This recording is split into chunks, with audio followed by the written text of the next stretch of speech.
औज़ु बिल्लाहि मिनश्शैतानिर्रजीम बिस्मिल्लाहिर्रहमानिर्रहीम। मोहतरम नाज़रीन, अस्सलामु अलैकुम रहमतुल्लाहि व बरकातुहू। अज़ीज़ान मोहतरम, पीर पिंजर सरकार की गुफ्तगू लेकर आप दोस्तों की खिदमत में हाजिर है और पीर से अपने गुफ्तगू का आगाज किया है अपने पसंदीदा अशार के साथ। इलाज रखता है गुनाहगारों की उलझपाल, देर हो भी जाए तो देता है मुसीबत टाल। आते हैं गैब से ये मज़ामीर ख़याल में, पीर पिंजर खानाए दवाए सरोज से और दर तैबा पे जो नजर रखते हैं पूरी दुनिया की वो खबर रखते हैं। अज़ीज़ान मोहतरम, सबसे पहले जो बात की पीर साहब ने 28 मिनट की एक तवील गुफ्तगू है। एक चीज बिल्कुल वाज़ेह हो जानी चाहिए, जो हमारे ईमान का भी हिस्सा है और हमारा ईमान इस बात पे कामिल होना चाहिए कि जिस बंदे को अल्लाह तबारक व तआला उसके रसूल सल्लल्लाहु अलैहि वसल्लम की इयानत हासिल हो, मदद हासिल हो, और सकरैन की निगाह और दुआ हासिल हो, फकीरों की भी दुआ हासिल हो, जी उस बंदे को कौन शिकस्त दे सकता है? किसकी जरूरत है कि उसे शिकस्त दे सके जिसके साथ अल्लाह की मदद है? पूरी दुनिया मुखालिफ हो जाए तो उस शख्स को आप गिरा नहीं सकते, तो उस शख्स को आप शिकस्त नहीं दे सकते। कल जो मंजर देखा गया, अल्हम्दुलिल्लाह अल्हम्दुलिल्लाह सुम्मा अल्हम्दुलिल्लाह, मैंने ही अर्ज किया था कि सुनामी होगा, इंसानों के सर होंगे, इंसानों का समंदर होगा। कचहरी चौक, कमेटी चौक, चांदनी चौक, पूरा पिंडी भाई नवाज शरीफ पार्क के आगे कॉलेज के सामने स्टेज लगाया गया और इंसानों का हजूम पूरे पिंडी में इंसान ही इंसान थे। इंसानों का एक समंदर, फैजाबाद, कचहरी, जहां जिधर जिस तरफ भी निगाह की इंसानों के सर नजर आए। इंसानों का समंदर एक बहता हुआ, ठाठे मारता हुआ चारों तरफ सबको दिखाई दिया। हाँ, नजर नहीं आया तो अंधों को नहीं आया, बेवकूफ लोगों को नहीं आया। जो जमाने के बेवकूफ लोग हैं, जो अब तक अपना जमीर और ईमान सब बेच चुके हैं, मखसूस तबके के आगे सर झुका चुके हैं, वो लोग आज भी कह रहे हैं कि 10 लाख बंदे थे जी, 12 लाख बंदे थे जी। और भाई लाखों की बातें नहीं हैं, करोड़ों की बातें नहीं हैं। बात यह है कि ये समंदर था, बात यह है कि ये सुनामी था, इसमें कोई दो राय नहीं। पूरी तारीख में पाकिस्तान इतने इंसानों का एक मकाम पे यकजा होना नहीं हुआ। और फिर जिसका लीडर माजूरी की हालत में, टांग पे गोलियां खा के माजूरी की हालत में वो स्टेज पे पहुंचता है, ऐसा भी कोई लीडर गालबर इस फलके आसमान ने देखा नहीं होगा। कोई शक की बात नहीं, कोई बात शक वाली नहीं है। इसमें कोई मामलात पीछे रह नहीं जाते। ये तो खान साहब की मुल्क के साथ, ये तो खान साहब की वतन अजीज के साथ मोहब्बत है, खान साहब का प्यार है, इक़्तिदार से प्यार नहीं है। खान की ये जंग जो है, ये जंग जो खान तन तनहा लड़ रहा है, अजीज़ान मन, ये जंग आपकी जंग है, ये जंग मेरी जंग है, ये हमारे बच्चों के मुस्तकबिल की जंग है। ये खान साहब की जाती जंग नहीं है, ये इक़्तिदार के हसूल की जंग नहीं है। ये खान साहब का मकसद ही नहीं है। खान साहब इज्जत से, शोहरत से बहुत आगे की बात है। खान साहब पे अल्लाह का इतना करम है, अल्लाह और उसके रसूल की इतनी मेहरबानियां हैं खान साहब के ऊपर कि खान साहब ना शोहरत का तालिब है, ना खान साहब इस छोटे से मुल्क के इक़्तिदार का तालिब है। खान को अल्लाह तबारक व तआला ने इतनी शोहरत दी है, और इक़्तिदार का क्या पूछते हो? पूरी दुनिया के लोगों के, साहिब ईमान लोगों के कलूब के ऊपर खान की हुकूमत है। आप खान पे क्या बात करते हो? खान इन चीज़ों से मावरा चीज़ है, जिसके साथ अल्लाह की मदद खड़ी है, इयानत मौजूद है। वो आप क्या समझते हैं? वो कोई आम चीज़ है? वो कोई छोटी चीज़ है जिसके ऊपर आपकी रहमत बरस रही है? आप क्या समझते हैं वो कोई अदरा सी चीज़ है? ऐसी बात नहीं। खान साहब चुने हुए लोगों में से है। खान साहब वो बंदा है जो पाकिस्तान के 24 करोड़ लोगों में से एक अल्लाह ने मुंतखब किया है। मैं आपको सही बात अर्ज कर रहा हूँ, ये एक नसीब की बात है, ये उस बख्त की बात है जो अल्लाह तबारक व तआला ने इस वतन अजीज को देना है। ये फैसले हैं ना उसके, उस रब्बुल आलमीन के पहले किए गए फैसले हैं। वरना ये जो जालिम हैं, ये जो फासिक फाजिर, ये जो दीन और ईमान फरोश, जिन्होंने अपना ईमान, अपना दीन जो है वो अंग्रेजों की गुलामी में दे दिया है, ये पैसे के पीछे कुत्तों की तरह भागने वाले, ये वो जर्नेल हैं, चाहे वो सियासतदान हैं, जिन्होंने अपना ईमान बेच दिया, पाकिस्तान बेच दिया, अपनी माँ को बेच दिया अपने इक़्तिदार के लिए और पैसे के हसूल के लिए। सीधी बात है, खान उनमें से नहीं है। खान बिकने वालों में से नहीं, खान झुकने वालों में से नहीं है। खान ईमान वाला है, साहिब ईमान है।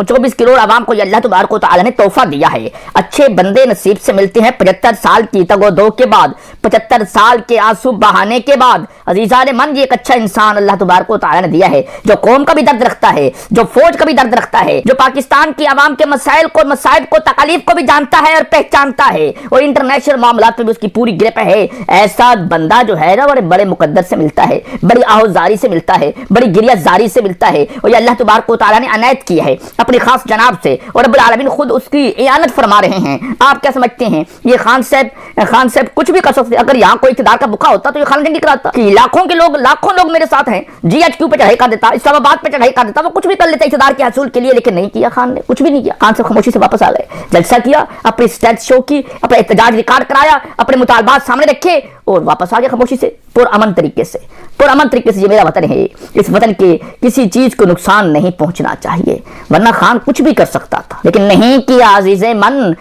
من کسی نے سوچا نہیں کہ کیوں نہیں کیا، عزیز من کسی نے نہیں سوچا کہ خان صاحب نے آخر کیوں نہیں کیا۔ خان صاحب پاس اتنی اسٹرینتھ کبھی زندگی میں کسی کے ساتھ بھی کھڑی ہو جائے تو وہ تو پورے ملک میں آگ لگا دے، وہ تو کچھ بھی کر سکتا ہے۔ اقتدار تو 5 منٹ کا کھیل تھا، اقتدار 5 منٹ کی دوری پہ تھا۔ جناب عالی ایک سرا اگر فیض آباد میں موجود تھا تو دوسرا سرا اسلام آباد کے کونوں پہ جھلک رہا تھا۔ خان نے صرف ایک دفعہ کہنا تھا کہ اسلام آباد میں گھس جاؤ، جو آگے ایملی امبیڈکر دو، اس طوفان کے آگے، سونامی کے آگے کسی نے ٹھہرنے کی طاقت نہیں تھی، کسی کی جرات نہیں تھی کہ وہ اس سونامی کے آگے ٹھہر سکے، بلکہ یہ سونامی سب کو اندر لے جاتا، سب کو اپنے اندر دفن کر دیتا، اس میں کوئی دو رائے نہیں۔ لیکن خان صاحب اس کے دل کے اندر وطن عزیز کی محبت ہے، پاکستان کی عوام سے بھی پیار کرتا ہے، پاکستان کی فوج سے بھی پیار کرتا ہے، پاکستان کی مٹی سے بھی وہ پیار کرتا ہے۔ یہ پاکستان کی عوام، پاکستان کی فوج اس کا وجود ہے، اس کے جسم کے حصے ہیں، اس کے کان ہیں، اس کے ناک ہیں، اس کی آنکھ ہے۔ عزیزان من اسے تکلیف ہوتی ہے جب پاکستان کی فوج کو تکلیف ہوتی ہے، اسے تکلیف ہوتی ہے جب پاکستان کی عوام کو تکلیف ہوتی ہے۔ باتیں نہیں کر رہا، کوئی جوش خلافت دکھانے کا مقصد نہیں ہے عزیزان من، یہ پیر صاحب کی ہی گفتگو ہے جو ایک نئے انداز میں آپ سے کرنے جا رہا ہوں، کر رہا ہوں، کوشش کر رہا ہوں پیر صاحب کی باتوں کو وائنڈ اپ تو کروں گا، لیکن عزیزان من یہ باتیں کہنی پڑتی ہیں، کچھ جذبات بھی ہوتے ہیں کہ پاکستان کی تاریخ میں ایسا شخص نہیں ملا جو اتنی تکلیف میں اور اپنی ٹانگ کی معذوری کے باوجود بھی وہ پہنچتا ہے، اور جو بہت کچھ کر سکتا تھا، ملک کو خانہ جنگی کی طرف لے کے جا سکتا تھا، عوام اس کی آواز پہ لبیک کہنے کے لیے کیا سر کٹانے کے لیے تیار تھی، لیکن وہ بڑی خاموشی کے ساتھ ایک اعلان کرتا ہے کہ بھائی آج سے ہم اس کرپٹ نظام کا حصہ نہیں رہیں گے، پورے پاکستان میں کہیں نہیں رہیں گے، اور ہم خاموشی سے واپس آ جاتے ہیں، خاموشی سے ہم واپس آ جاتے ہیں جناب۔ اور کہتے بھی ہیں، کچھ لوگوں کا اعتراض بھی رہا، بیوقوف لوگ اعتراض کر بھی رہے ہیں، یہ خان نے کیا کیا، اتنے دن جو ہے وہ خان صاحب پروپیگنڈا کرتے رہے، اتنے دن خان صاحب عوام کو بلاتے رہے، اور پھر عوام پہنچی خان صاحب کی آواز پہ لبیک کہتے ہوئے، خان نے کچھ بھی نہیں کیا، خان تو خاموشی سے ایک جلسہ کیا، واپس آ گیا۔ تو اتنے لوگ اکٹھے کرنے کا پورے پاکستان سے کیا مقصد حاصل ہوا؟ مقصد بڑے حاصل ہوئے ہیں انشاءاللہ، اور مقصد ایسے حاصل ہوئے ہیں کہ ایسی خان صاحب کی آپ بات یہ نہ سمجھیں کہ یہ جو ایک فیصلہ ہے خان صاحب کا، یہ کوئی معمولی فیصلہ ہے۔ ایک تو خان صاحب نے نئے آرمی چیف، آنے والے نئے آرمی چیف کے اوپر جو ہے پریشر بلڈ کر دیا، اور خان صاحب نے خود کہا ہے کہ یہاں میں بیٹھا ہوں صرف پریشر بلڈ کرنے آیا ہوں نئے آرمی چیف پر، اسٹیبلشمنٹ پر، اور اس کے ساتھ ساتھ اس حکومت کے اوپر بھی۔ آپ دیکھیے کیا ہو رہا ہے، عوام آپ کے ساتھ نہیں ہے، اس کو دیکھیے، ہمارے مطالبات بالکل واضح اور صاف ہیں، اور آدم سواتی صاحب نے اس پر بڑی بہترین انداز میں بات کر دی۔ اور عزیزان من اس کے ساتھ پھر حوالہ دیا ہے 28 دسمبر 1998 روز روا پاکستان کا، 25 دسمبر 1998 روز روا اخبار کا، کہ اسمبلیاں ٹوٹ جائے گی، عمران خان صاحب سربراہ بن جائیں گے، اور ولی خان ہاتھ ملتے رہ جائیں گے، سندھ اور سرحد کے حالات جو ہے وہ خطرناک صورتحال اختیار کر جائیں گے، زرداری، نواز شریف، شہباز شریف، فضل الرحمان جو ہے ہاتھ ملتے رہ جائیں گے، براتی کنی قطرا کے نکل جائیں گے، عدلیہ کروٹ لے گی، اور عمران خان صاحب کی حکومت پہ شب خون مارا گیا، سرحد سے آتش فشاں پہاڑ جو ہیں یہ لاوا اگلنا شروع کر دیں گے۔ 2023 کا جو سال ہے یہ تباہ کن ثابت ہوگا، اور انشاءاللہ عزیز خان کی کوششوں سے ہی مارچ میں الیکشن ہو جائیں گے،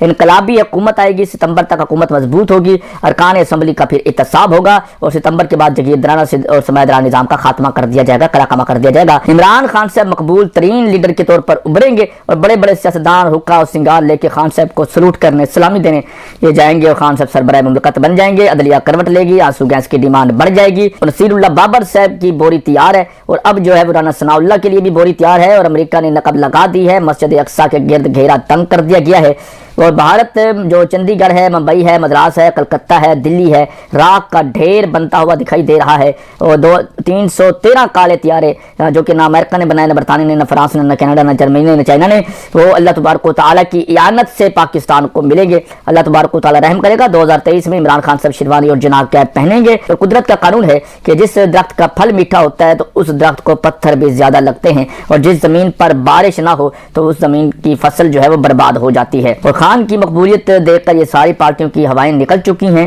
اور یہ آج خود اپنے حسد کی آگ میں انہوں نے جلنا شروع کر دینا ہے، اور اپنی ہی آگ میں انہوں نے جل جل کے راکھ ہو جانا ہے۔ عزیزان محترم یہ باتیں جو کہ پیر صاحب نے کی، کچھ میں نے بھی آپ سے عرض کر دی، ملتے ہیں جی ایک اور گفتگو کے ساتھ، اللہ نگہبان۔